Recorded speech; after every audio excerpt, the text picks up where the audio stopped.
રોજ શાક શું બનાવો તે પ્રશ્ન બધાનો છે. તો આજે અહીંયા મેં બટાકા, ડુંગળી, ટામેટાં, ભીંડાનું મિક્સ શાક બનાવ્યું છે. તે બનાવવા માટે કઢાઈમાં તેલ ગરમ કરવા મૂકીશું.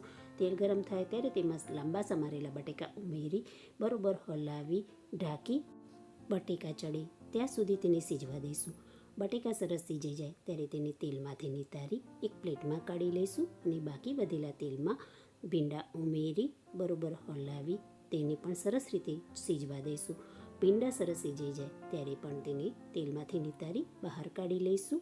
મારો વિડીયો તમને પસંદ આવતો હોય તો મારા વિડીયોને લાઈક, સબસ્ક્રાઈબ, શેર કરશો.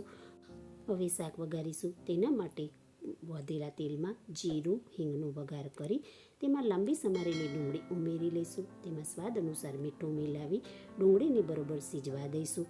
ડુંગળી ચડી જાય ત્યારે તેમાં મરચું અને હળદર ઉમેરી તેને થોડીવાર માટે સાતરી લઈશું.